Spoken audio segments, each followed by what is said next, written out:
ये है talks news network और आप देख रहे हैं पॉलिटॉक्स, राजनीति का कच्चा चिट्ठा। मेरे प्यारे प्रदेशवासियों, सबसे पहले मैं अपनी ओर से आप सभी को 73वें स्वाधीनता दिवस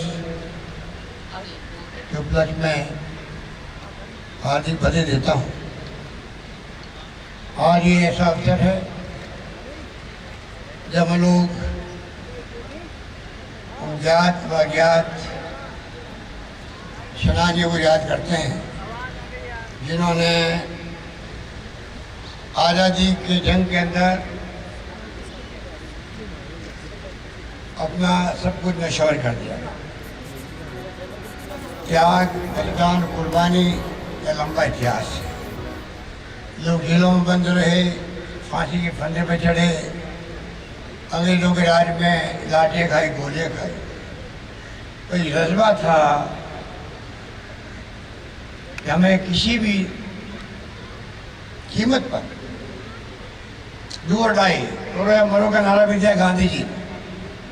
हमें इस देश को अंग्रेजों की गुलामी की जंजीरों से मुक्त करवाना है। आखिर में हम लोग आज के पावन दिवस पर 15 अगस्त 1947 को आज़ाद हुए। इससे बड़ा मुबारक मौका हमारे मुल्क के लिए क्या हो सकता है, जब हम लोगों ने गुलामी से मुक्त होकर के आज़ादी में सांस लेना प्रारंभ किया। इस मौके पर मैं उन सेनाओं के जवानों को याद करता हूँ जिन्होंने आज सीमा पर प्रहरी के रूप में खड़े हैं, सीमाओं की रक्षा करने के लिए। इतना कठिन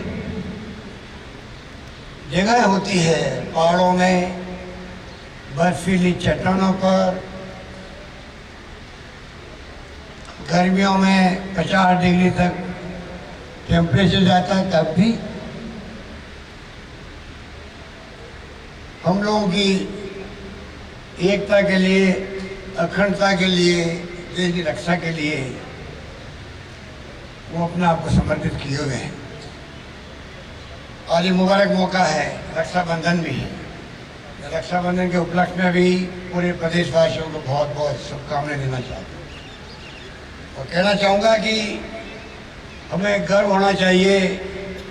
हमारे मुल्क की जो संस्कृति है, संस्कार है, परंपराएं हैं, वो सदियों से हमें प्रेरणा देती आई है।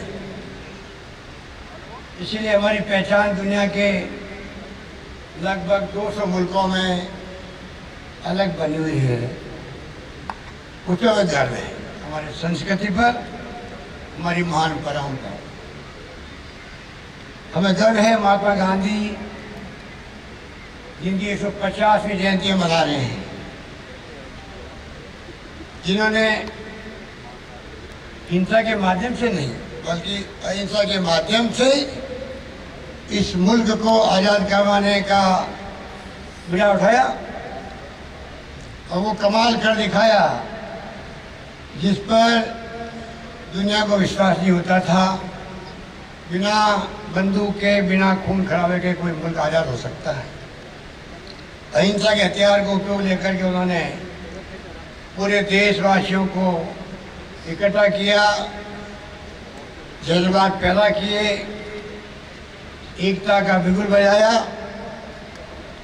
और 8 अगस्त 1942 को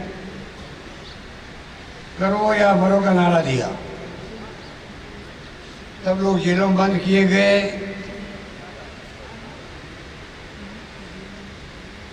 त्याग किया, बलिदान किया, पर अड़े रहे, अडिग रहे। आखिर में देश को आज़ाद करवा के दम लिया। हमें इस बात का भी गर्व है, वो महात्मा गांधी जिनकी पहचान हिंदुस्तान की सीमाओं के बाहर भी है। पूरी दुनिया लोहा मान गई उनका, और पूरी दुनिया के मुल्क संयुक्त राष्ट्र संघ के प्रस्ताव जो सर्वसम्मति से पास हुआ, उसके अंतर्गत पूरी दुनिया के मुल्क आज 2 अक्टूबर उनके जन्मदिवस को अहिंसा दिवस के रूप में मनाते हैं। ये हमारे लिए गर्व की बात है कि महात्मा गांधी के संदेश को दुनिया के मुल्क स्वीकार करते हैं। अहिंसा के रास्ते पे चल के ही दुनिया में अमन, चैन और शांति कायम रह सकती है। गांधी जी के रास्ते पे चल के ही हिंसा का मुकाबला किया जा सकता है। गांधी जी की जीवनी अपना में संदेश है। जैसा उन्होंने खुद ने कहा, मेरा जीवन ही मेरा संदेश है। और इसीलिए दुनिया के महान वैज्ञानिक आइंस्टाइन को कहना पड़ा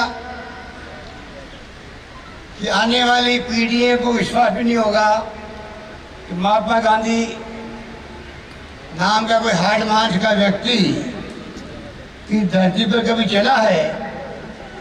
ये विश्वास नहीं होगा आने वाली पीढ़ियों को। अंदाज कर सकते हो वो महान विभूति किस रूप में अपने जीवन पर्यंत संदेश देती गई, चाहे दक्षिण अफ्रीका में हो चाहे हिंदुस्तान की आजादी जंग के लिए हो। सरकार ने फैसला किया है 1 साल लगातार 2 अक्टूबर 19 को 1 साल पूरा होंगे 150 वर्ष मनाने में। और क्योंकि पूरे वर्ष भर इस बार कभी विधानसभा होंगे, कभी लोकसभा के चुनाव होते गए, हम चाहते हैं कि गांधी जी की जीवनी से प्रेरणा ले नई पीढ़ी के लोग, नौजवान लोग, छात्र, युवा, क्योंकि त्याग बलिदान कम नहीं हुए हैं। चाहे महात्मा गांधी के सानिध्य में पंडित जवाहरलाल नेहरू हो, सरदार वल्लभ भाई पटेल हो, मौलाना अबुल कलाम आज़ाद हो, डॉक्टर अम्बेडकर साहब ने संविधान बनाया, उन लोगों ने क्या त्याग किए। उस वक्त में बड़े बड़े नेता की लंबी लिस्ट है। गोपाल कृष्ण गोखले हो, चाहे लाला लाजपत राय हो, तिलक हो, कितने लोग थे जिन्होंने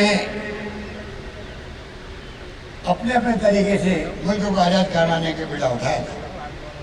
तो नई पीढ़ी को अगर इतिहास का ज्ञान नहीं होगा, वो भी सच्चाई क्या था, उस ताकत देश के अंदर इतिहास के साथ में खिलवाड़ कर रही, तोड़ मोड़ करना चाहती है। नई पीढ़ी को हमें समझाना पड़ेगा, सिखाना पड़ेगा किस प्रकार ये मुल्क गुलाम था, तेरी गुलामी थी, जागीरदारों की, जमींदारों की, राजा महाराजाओं की और अंग्रेजों की। क्या रीति रिवाज से कोई कल्पना नहीं कर सकता उसका। उससे मुक्त करवा करके देश को आजाद करवाया। हमें गर्व है कि 70 साल के बावजूद भी इस मुल्क में लोकतंत्र कायम रहा, वोटों का राज कायम रहा, इसमें जनता माई बाप होती है। हिंदुस्तान और पाकिस्तान साथ साथ में आजाद हुए थे। पाकिस्तान के क्या हालात बने, बार बार सैनिकों का शासन, प्रधानमंत्री राष्ट्रपति को जेल, लोकतंत्र की हत्या। तो हमारे मुल्क में 70 साल के बावजूद भी जब जब चुनाव हुए, जनता ने फैसला सुनाया और सरकार बदलती गई और लोकतंत्र की जड़ें मजबूत होती गई। इसीलिए आज जिस रूप में एक मुल्क आज आधुनिक भारत है, वो ऐसे नहीं बना है। एक तरफ मुल्क को एक रखा गया, अखंड रखा गया। आजादी के पहले तो त्याग बलिदान हो ही हुए, तो आज़ादी के बाद में भी ये चुनौती हमारे सामने है कि नक्सलवाद की हो, आतंकवाद की हो, अलगाववाद की हो, उसका मुकाबला किया गया। इंदिरा गांधी महान नेता थी जिसने बांग्लादेश आज़ाद करवा दिया। करोड़ों हजार पाकिस्तान के जनरल, कर्नल, मेजर सैनिकों को हथियार सहित सरेंडर करवा दिया। बांग्लादेश को आज़ाद करवा के ढाका के अंदर, ये कोई कम उपलब्धि नहीं थी। खालिस्तान नहीं बनने दिया उन्होंने, जान की बाजी लगा दी। और उन्होंने कहा मेरी जान भी जा सकती है, अगर मेरी जान जाएगी तो मेरे खून का एक कतरा इस देश को मजबूती प्रदान करेगा। वो इंदिरा गांधी महान नेता थी, वो भी आतंकवाद का शिकार हो गई और वो देश के लिए शहीद हो गई। राजीव गांधी शहीद हो गए देश के लिए। वो चाहते थे उपमहाद्वीप पे शांति स्थापित हो। पंजाब के मुख्यमंत्री थे सरदार बेन सिंह जी, देश ताबूत कर दिया वहाँ पर आतंकवाद को। आतंकवाद के शिकार हो गए, उनको बम से उड़ा दिया गया। इस प्रकार एक लंबा इतिहास आज़ादी के पहले का भी, आज़ादी के बाद का भी हमारे सामने है और हमें उस पर गर्व होना चाहिए। इस प्रकार से हम उसकी रक्षा करें, लोकतंत्र की जड़ें मजबूत होती जाए, देश एक रहे, अखंड रहे, क्योंकि ये मुल्क अनेकता में एकता वाला मुल्क है। अलग अलग धर्म है, हिंदू भी, मुस्लिम, सिख, ईसाई, जैन, फारसी, जाति हजारों हैं, भाषाएं तेलुगु, तमिल, मलयालम, उड़िया, बंगाली, पंजाबी, गुजराती, मराठी, कितनी भाषाएं हैं, समझ में आती नहीं कौन क्या बोल रहा है, क्या लिखा हुआ है। इतने बड़े मुल्कों को एक रखा, अखंड रखा, अपनी जान की बाजी लगा करके भी देश के हमारे नेताओं ने, उस पर भी हमें गर्व है। आने वाली पीढ़ियों को हमें ये समझाना है, अनेकता में एकता वाला मुल्क को अगर एक रखना है, अखंड रखना है, तो किस प्रकार हमें सभी जाति, सभी धर्म के लोगों को साथ लेके चलना है। रशिया, रूस हमारा मित्र मुल्क था, सुपर पावर थी अमेरिका की तरह की। उसके 12, 13, 14 टुकड़े हो गए, अलग अलग राज्य थे वहाँ पर, बिखर गए, अलग अलग देश बन गए। पर हमें गर्व है कि 70-72 साल के बाद में भी हम लोग पूरे मुल्कों को एक रखे हुए हैं, अखंड रखे हुए हैं। इसलिए मैं कहना चाहूँगा, जब आज़ाद हुआ तो क्या था? आज तो कई नेता बड़ी बड़ी बातें करते हैं, जैसे कि 70 साल पहले यही था जो आज दिखता है हिंदुस्तान। ऐसा नहीं था, लोग समझ ही नहीं थे कि बिजली होती क्या है। आज तो बिना बिजली के काम किसी का चलता ही नहीं, चाहे गाँव हो चाहे कोई घर हो। वो जमाना था बिजली क्या होती है लोगों को पता नहीं था। सारे सामने सिर्फ 13 मेगावाट बिजली होती थी। बड़ी छोटी रियासतें में बिजली या पानी या सड़क या शिक्षा या छोटे मोटे साधन थे। आज हम 22,000 मेगावाट से ज़्यादा बिजली पैदा कर रहे हैं। आज हम आत्मनिर्भर हैं, बिजली सरप्लस चलाने का। ऐसे ही हो गया। अरे प्रदेशवासियों की मेहनत से, उनकी लगन से, उनकी प्रतिबद्धता से संभव हुआ है। पानी के बड़े बड़े बांध पंडित नेहरू ने बनाए आज़ाद होते ही मुल्क को। आज जो मुल्क खड़ा है अपने पैरों पर, जिस द्वीप पे खड़ा है मुल्क, उस द्वीप का एक पत्थर पंडित जवाहरलाल नेहरू ने लगाया था। वैज्ञानिक सोच थी उनकी, दूरदृष्टि थी उनकी। उन्होंने बाकायदा बड़े बड़े बांध की कलमौसत करनी, सिंचाई हो, पीने का पानी मिले।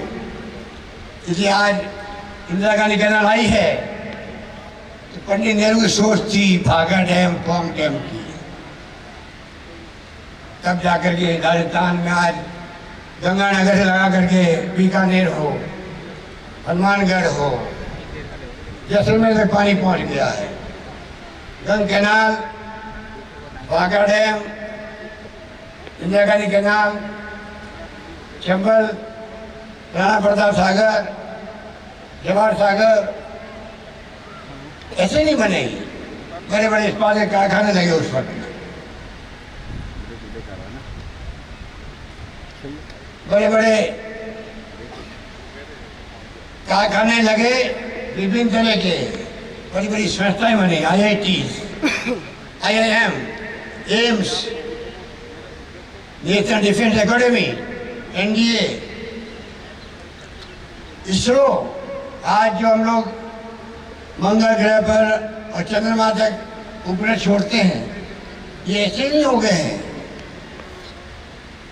जिस प्रकार से माहौल बनाया गया, जैसे कोई 5 साल पहले ही 2014 के बाद में ही सब कुछ संभव हुआ हो देश के अंदर, वो हकीकत नहीं है। माहौल बनाना अलग बात है मीडिया के माध्यम से, परंतु हकीकत दूसरी होती है। इंदिरा गांधी का सपना था, पंडित जवाहरलाल नेहरू का सपना था, और शुरुआत करी 40 साल पहले से ही इसरो के माध्यम से। आज तो 100 उपग्रह एक साथ छोड़े जा रहे हैं। पूरी दुनिया के देशों के उपग्रह हिंदुस्तान में छोड़े जा रहे हैं। उपलब्धि ऐसी हासिल नहीं हुई। इसलिए पानी की योजनाएं हो, अब तो घर घर पानी पहुंचाने की कल्पना की जा रही है वर्तमान सरकार द्वारा। अच्छी बात है, अच्छी बात है। घर में, हर घर में नल पहुंचे, बहुत सुखद बात है। तो पहुंच चुके हैं, 90% काम हो चुका है। वो ऐसे ही नहीं हुआ है, उसके लिए बाकायदा योजनाएं बनी। 70 साल में किसी पार्टी की सरकार रही हो, सबने कंट्रीब्यूट किया उसको, तब जाकर के आज पानी घर घर पहुंचाने का सपना हम देखने लगे हैं। बिजली घर घर पहुंचे, 24 घंटे मिले, संभव हुआ है। गांव गांव में सब सेंटर, PHC, CSC खुले हैं। हम और खोलने जा रहे हैं, ये हमने तय किया है। स्कूल वही नहीं करती थी, अब तो हर गांव में school, senior secondary school, secondary, middle. अभी मैंने 50 कॉलेज खोले एक साथ, 6 कन्याओं के महाविद्यालय खोले हैं अभी मैंने हाल ही बजट के अंदर। विश्वविद्यालय कई खुल चुके हैं राजस्थान के अंदर। प्राइवेट सेक्टर में अलाउ किया हमने, medical college, nursing college, engineering college, cotton college, तब जाकर के आज हमारे यहाँ के बच्चों को यहीं पर पढ़ने की सुविधाएं मिल रही है। चाहे शिक्षा हो, चिकित्सा हो, पानी हो या बिजली हो, सड़कों का जाल बिछ गया। नेशनल हाईवे आ रहे हैं अलग से, state highways, mega highways, district major roads, विकास पथ। इसी गवर्नमेंट ने गौरव पथ बनाए थे। ये जिस प्रकार से काम हुआ राजस्थान के अंदर, पहले क्या था, आकाश के पढ़ते रहते थे। मैं आप सबको, प्रदेशवासियों को बधाई दूंगा शानदार मानसून के लिए भी। मानसून पे हमारी अर्थव्यवस्था निर्भर करती है। आज किसानों के चेहरे खिले हुए हैं, सरकार राहत की सांस ले रही है क्योंकि शानदार मानसून आया है। आज सुबह भी मानसून ने आपका स्वागत किया आने वालों का। आप सोच सकती हो किस प्रकार से हमारे प्रदेश के अंदर आकाश सूखा के प्रदेश था। 2/3 से अधिक भाग हमारे रेगिस्तान का है, पहाड़ी इलाके हैं। हम लोग अगर कोई गांव में, घर में बिजली पहुंचाते हैं, पानी पहुंचाते हैं, सड़क पहुंचाते हैं, गांव में स्कूल खोलते हैं, तो प्रति इकाई ज़्यादा खर्चा आता है अन्य राज्यों के मुकाबले के अंदर, क्योंकि रेगिस्तान के इलाके हैं। आज राजस्थान देश के अंदर सबसे बड़ा राज्य बन चुका है। 10% अधिक भूभाग राजस्थान के अंदर है। पानी हमारे यहाँ 1% के आसपास है। पानी की समस्या है, सतही जल नहीं के बराबर है और भूजल का दोहन करते करते डार्क जोन बन गए हैं राजस्थान के अंदर। पानी की क्वालिटी अच्छी नहीं है और हम खेती पर निर्भर भी उस पर रहते हैं। पीने के पानी के ऊपर के लिए भी निर्भर रहना पड़ता है। इस प्रकार के हालात में आज राजस्थान पहुंचा है। मुझे गर्व है आज राजस्थान में IIT आ गई, एम्स आ गया, IIM आ गया, IIIT आ गई। शानदार उत्कृष्ट संस्थाएं राजस्थान में आ चुकी है। आज राजस्थान वो राज्य नहीं रहा है जो आज 30 साल पहले 40 साल पहले हुआ करता था। पूरे देश देखते थे राजस्थान के मतलब रेगिस्तान के इलाके, धूल भरी आंधी है, अकाल सूखे का मुकाबला करते करते चेहरों पे झुर्रियां आ गई लोगों के। पानी नहीं, बिजली नहीं, शिक्षा नहीं, स्वास्थ्य नहीं, सड़कें नहीं। ये राजस्थान का वो राजस्थान बदल चुका है। अब हम लोग देश के अग्रणी राज्य जो है उसकी श्रेणी में आते हैं। हमें गर्व होना चाहिए कि राजस्थान के अंदर 70 साल के अंदर जो प्रगति करी है वो बेमिसाल है। आगे भी हमारा संकल्प है कि किस प्रकार से हम सुशासन दें आपको। मुझे आपने तो प्रदेशवासियों का आशीर्वाद से तीसरी बार मुख्यमंत्री बनने का सौभाग्य मिला। और मैं प्रदेशवासियों की भावना जानता हूँ। हर गांव में, हर कस्बे में, हर जिले में कोई जाति बिरादरी का हो, कोई वर्ग का हो, कोई धर्म का हो, सबकी भावना थी। और भावना के अनुकूल हमारी हाईकमान ने, हमारे कांग्रेस अध्यक्ष राहुल गांधी ने मुझे तीसरी बार अवसर दिया है राजस्थान के प्रदेशवासियों की सेवा करें। मुझे गर्व है कि मेरे मन में जज्बा है,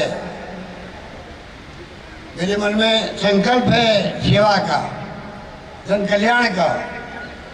गरीब है, पिछड़ा है, दलित है, अल्पसंख्यक है, BPL का है, कोई जाति बिरादरी का है, सबके लिए कैसे हम लोग उनको सेव कर सके।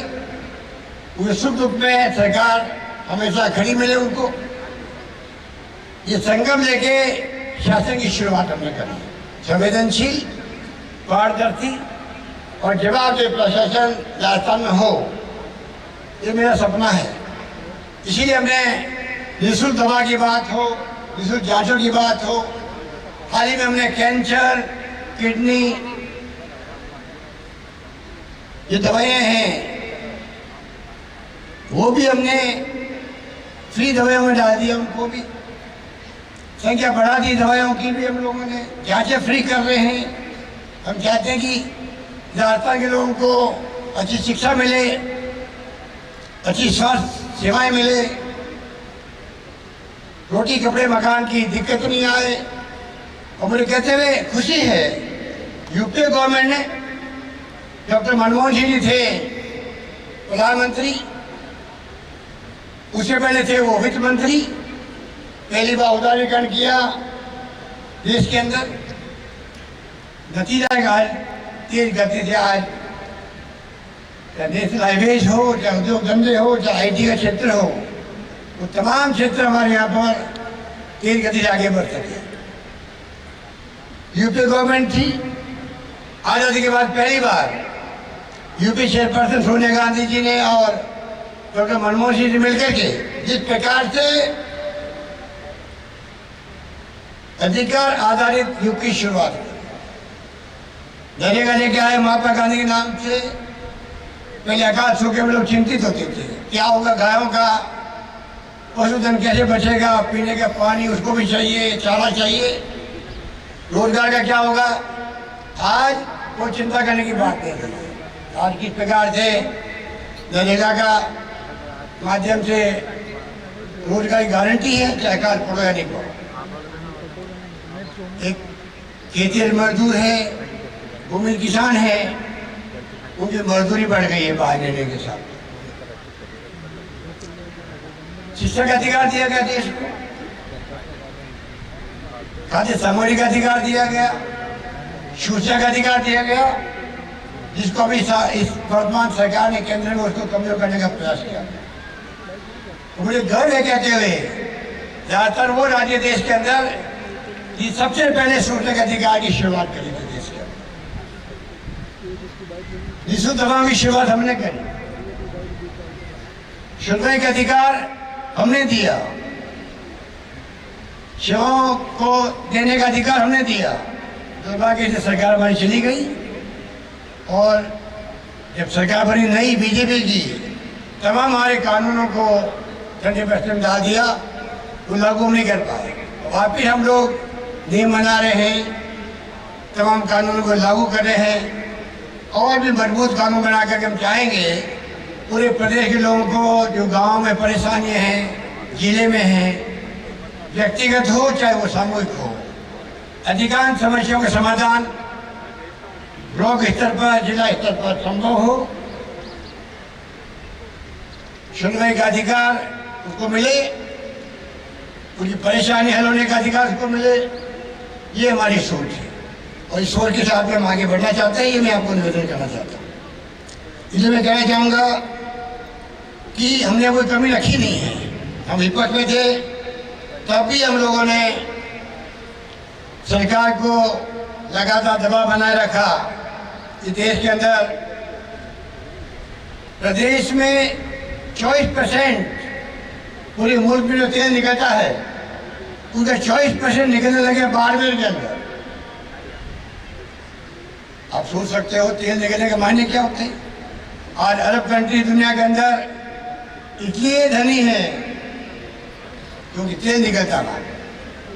सौभाग्य से राजस्थान वो राज्य बन गया है जहाँ पर तेल गैस निकलने की संभावना और बढ़ गई है। इसलिए हमने रिफाइनरी की मांग करी, 40,000 करोड़ के इन्वेस्टमेंट से रिफाइनरी विद पेट्रोकेमिकल्स। अब काम वापस शुरू हुआ है। हमने दबाव बनाए रखा, तो परिणाम है कि वो योजना बंद नहीं की जा सकी और अब हम मॉनिटरिंग कर रहे हैं कि इस प्रकार रिफाइनरी पूरी हो, पेट्रोकेमिकल के माध्यम से हजारों नौजवानों को रोजगार मिले, अपने उद्योग धंधे शुरू कर सके। प्लास्टिक आधारित 15 का नाम इंडस्ट्रियल जोन बना रहे हैं जिसमें राजस्थान भर के नौजवान जाकर के अपने काम धंधे शुरू कर सके।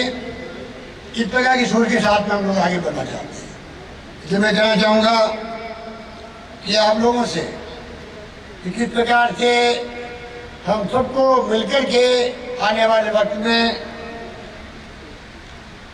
प्रदेश के अंदर सभी लोग प्रेम से, मोहब्बत से, भाईचारे के साथ रहें, कोई तनाव नहीं हो, हिंसा नहीं हो, तब जाकर के हम लोग और तेज गति से प्रगति कर पाएंगे। मेरा मानना है कि जी परिवार में झगड़े होते हैं भाइयों के अंदर, वो परिवार में आगे नहीं बढ़ सकता। किसी गांव में गुटबाजी होती है, लड़ाइयाँ होती है आपस के अंदर, गांव का विकास ठप हो जाता है। वही बात लागू होती है पूरे प्रदेश के लिए, पूरे देश के लिए, पूरे मुल्क में ये लोकतंत्र है। लड़ाई है तो हमारी कोई व्यक्तिगत लड़ाई नहीं है किसी से भी, चाहे कोई पार्टी हो देश के अंदर।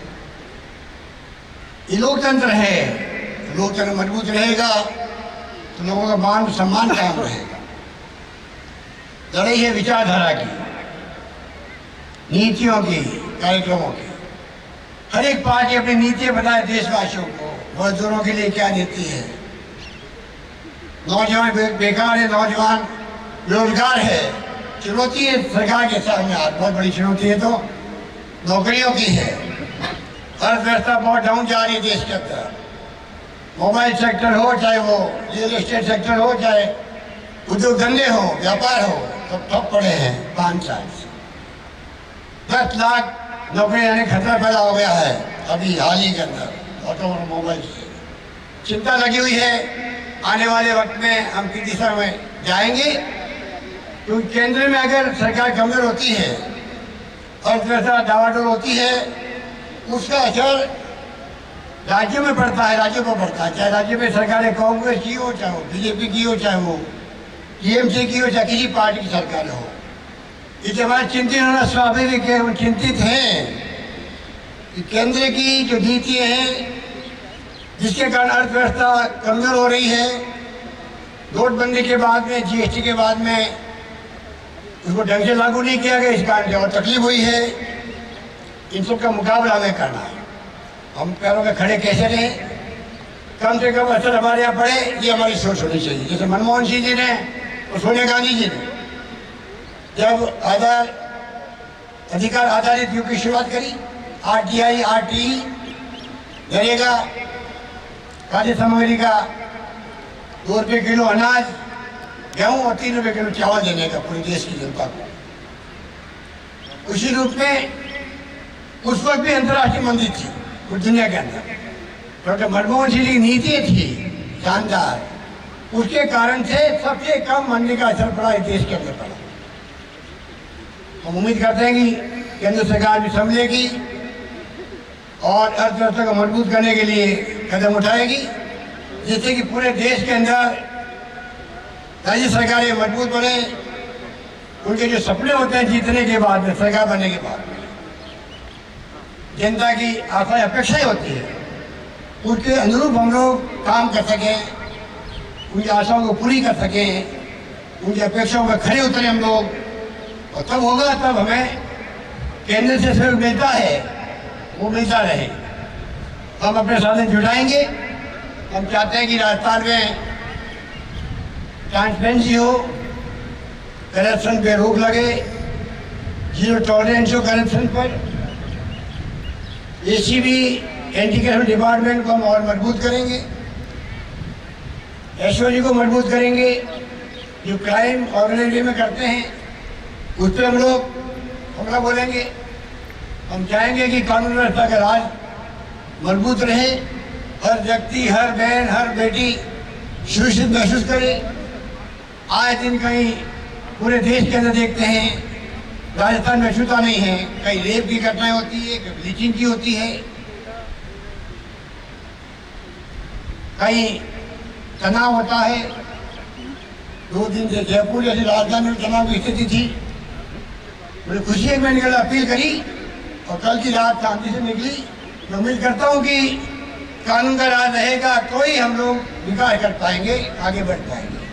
ये हमारी पहचान है राजस्थान की। हमेशा हम लोग प्यार से, मोहब्बत से, भाईचारे रहते आए हैं, आगे भी हम इस प्रकार से रह सकें, ये हमारे अंदर संकल्प होना चाहिए। कानून व्यवस्था को लेकर के हमने तय किया है, संख्या बढ़ सकती है। प्रदेशवासियों में कहना चाहूँगा, आंकड़े आ सकते हैं कि अचानक कैसे FIR की संख्या बढ़ गई राजस्थान के अंदर, क्राइम से कोई हो, तो इसलिए बढ़ रही है कि सरकार बनते मैंने छूट दी है, बल्कि छूट नहीं दी, अनिवार्य किया है। हर थाने के अंदर जो फरियादी जाएगा उसकी FIR दर्ज करना कंपल्सरी किया गया है। क्या संख्या बढ़ो, हमें चिंता नहीं है, पर लोगों को राहत मिलनी चाहिए। अगर कई थानेदार SHO ने गड़बड़ करी तो पहली बार देश के अंदर राजस्थान पहला राज्य है जिसने कहा है SP के ऑफिस के अंदर FIR दर्ज होगी। इस प्रकार का फैसला हमने किया है। थाने के अंदर हम जाएंगे तो फरियादी जाए तो उसका मान सम्मान हो, बेइज्जती नहीं हो। उसके अलग से स्वागत कक्ष बनाए जा रहे हैं थानों के अंदर। इस प्रकार से हम चाहेंगे कि राजस्थान में कानून व्यवस्था क्या चौबंद रहे, मजबूत बने, कानून का राज स्थापित हो, कानून को तोड़ने वालों को सजा मिले, उसमें कोई भाई भतीजावाद और कोई सिफारिश काम नहीं आए। पॉलिटिकल सिफारिशें ऐसे कामों के लिए जहाँ क्राइम होता है होनी नहीं चाहिए। और हमने SP को अधिकृत किया है, उनके मातहत जो भी कर्मचारी है, अधिकारी है, चाहे SP हो, चाहे वो डिप्टी SP हो, चाहे CI हो, चाहे और कांस्टेबल हो, जहाँ गलती देखे वो पूरी कार्रवाई कर। SP अगर जिम्मेदार बनाएंगे उसको तो उसकी खुद की भी जिम्मेदारी तय होगी राज्य स्तर पर। पुलिस हेडक्वार्टर पर जिम्मेवारी SP की भी जिम्मेदारी तय होगी। चाहे SP ने कमी रख दी, वहाँ हम लोग चूकेंगे नहीं, कार्रवाई करेगा। इस प्रकार की सोच के साथ हम चाहते हैं कि राजस्थान में कानून व्यवस्था की स्थिति मजबूत बने। इस रूप में हमने जो कोशिश की है वो मैंने आपके सामने रखा, और मैं कहना चाहूँगा कि आने वाले वक्त के अंदर आप लोगों के आशीर्वाद से, आप लोगों के सहयोग समर्थन से राजस्थान की चुनौती हमारे सामने हैं, उसका मुकाबला करने में हम लोग कामयाब हो। और कामयाब तब होंगे तब हमारे जो शिशु मृत्यु दर है, मातृ मृत्यु दर है, वो कम हो, आबादी जनसंख्या पर नियंत्रण लगे, सती लगे, तब जाकर के परिवार भी ऊंचा उठेगा। और मैं समझता हूँ राजस्थान जो सपना देख रहे हैं हम सब लोग आपके लिए, उस सपने को पूरा करने में हमें आसानी हो। इसलिए मैं लंबी बात नहीं करता हूँ, इसलिए कहना चाहूँगा मुझे खुशी है कि राजीव गांधी के जो भारत रत्न को मिला, प्रधानमंत्री रहे, नौजवान थे, उन्होंने अपने वक्त में जो इतने फैसले किए 21st सेंचुरी में देश को ले जाएंगे, उस वक्त तो लोग समझ नहीं पाए थे उनकी बात को। जब उन्होंने कहा था कंप्यूटर आने चाहिए, इंटरनेट होना चाहिए, विकसित राष्ट्रों की तरह हम भी नई शताब्दी में विकसित राष्ट्र के रूप में ऊपर के आ सकें, इतनी मेहनत हमें करनी है। और ये सोच करके जो उन्होंने सपना देखा था, आज एक कंप्यूटर का युग आया है, इंटरनेट की सेवाएं हैं, 90 करोड़ लोगों के हाथ में मोबाइल है, खेत में काम करने वाली महिला के हाथ में मोबाइल है। आप सोच सकते हो कि क्रांति हो गई है। टेलीफोन मिलते नहीं थे पहले आपस में, जयपुर से दिल्ली नहीं मिलता फोन। आज कल्पना कीजिए कितनी बड़ी क्रांति हुई है। गूगल के माध्यम से आप दुनिया भर की खबरें ले सकते हो, और क्षेत्र में आप रिसर्च कर सकते हो, जानकारी प्राप्त कर सकते हो। पूरी क्रांति हो गई। राजीव गांधी का सपना था, और राजीव गांधी ने सपना बताया देश जनता को, तो हमारे गृहस्थी लोग बैलगाड़ी लेकर के आगे पार्लियामेंट गए और ये कहा देशवासियों को, इसलिए बैलगाड़ी में चढ़ के आए हैं कि राजीव गांधी का दिमाग खराब हुआ है, वो कंप्यूटर ला रहा देश के अंदर, और कंप्यूटर आएंगे तो सब लोग बेरोजगार हो जाएंगे। ये सोच हमेशा रही है। आज जो सपना है उन लोगों आज भी देश को गुमराह करने को, धर्म के नाम पर, जाति के नाम पर, ये अच्छी बात नहीं। आज आप सत्ता में आ गए हो, हम विपक्ष में हैं, हम चाहेंगे हम विपक्षी भूमिका अदा करें। मैं चाहूँगा राजस्थान के अंदर हमारी जो विपक्षी पार्टियां हैं वो हमारी कमियां देखे सरकार की, धरना दे, प्रदर्शन करे, कोई दिक्कत नहीं है, हमें खुशी होगी, हम स्वागत करेंगे। हिंसा नहीं होनी चाहिए, हिंसा को सरकार बर्दाश्त नहीं करेगी। वरना अगर आप धरना दोगे, प्रदर्शन करोगे, ज्ञापन दोगे, मैं समझता हूँ हमारी कमियां जो है, चाहे अधिकारी हो, चाहे हमारे चुने नुमाइंदे हो, MLA हो, MP हो, मंत्री हो, मुख्यमंत्री हो, हम अपनी गलती को सुधारने में शर्म महसूस नहीं करेंगे, गर्व महसूस करेंगे। इस प्रकार की सोच हमारी। इसलिए आज राजीव गांधी के 75 वर्ष होने जा रहे 20 अगस्त को, उसके उपलक्ष्य के अंदर सरकार ने फैसला किया पूरे साल भर उनकी जो सोच थी, 18 साल के युवा को मतदान का अधिकार राजीव गांधी ने दिया था जो प्रधानमंत्री थे। संविधान का 73वां 74वां संशोधन, जिसके माध्यम से आज पंचायतों चुनाव, नगर निगम चुनाव टाइम पे होते हैं, संविधान के अंतर्गत होते हैं, वो उनकी सोच थी, उनका सपना था जो बाद में पूरा हुआ। पहले चुनाव 25 साल नहीं होते थे पंचायतों में, और 5 साल में चुनाव करवाने पड़ते सरकारों को, जब सरकार किसी पार्टी की हो। इसी प्रकार राजीव गांधी ने जो फैसले किए देश के लिए 21st सेंचुरी को लेकर के, मैं समझता हूँ कि आज वक्त आ गया कि हम लोग सब मिलकर के, चाहे महात्मा गांधी की बात मैंने कही, चाहे राजीव गांधी जी के बारे में मैंने बताया, नई पीढ़ी को आने वाले वक्त में साल भर हम बताएंगे, छात्रों को, नौजवानों को, इतिहास से रूबरू करवाएंगे, इनके संदेश को घर घर तक पहुंचाने का काम करेंगे, जिससे कि राजस्थान युवा पीढ़ी और छात्र आने वाले कल के देश के भविष्य हैं, उनके ऊपर, उनके कंधों पर भार आएगा देश का, देश चलाने का। इसलिए मैं कहना चाहूँगा, इतिहास से कभी छेड़छाड़ नहीं करनी चाहिए किसी को भी। इतिहास से छेड़छाड़ करते हैं और इतिहास को तोड़ते हैं, मरोड़ते हैं, मुझे कुछ भी बड़ी बड़ी बातें कर दें, बड़े बड़े घोषणाएं कर दें, चुनाव जीतने के लिए बड़े बड़े लोगों को भ्रमित कर दें धर्म के नाम पर, राष्ट्रवाद के नाम पर, सेना के नाम पर, तो मैं समझता हूँ कि इतिहास कभी बना नहीं सकते। तो मेरा मानना है, सच्चाई का साथ दो, सच्चाई पे जो काम करना चाहते हैं उनकी हौसला अफजाई हो, और यही बात कहता मैं आप सबको भले देता हूँ। बहुत बहुत धन्यवाद, धन्यवाद, जय हिंद, धन्यवाद। ये है टॉक्स न्यूज नेटवर्क और आप देख रहे हैं पॉलिटॉक्स, राजनीति का कच्चा चिट्ठा।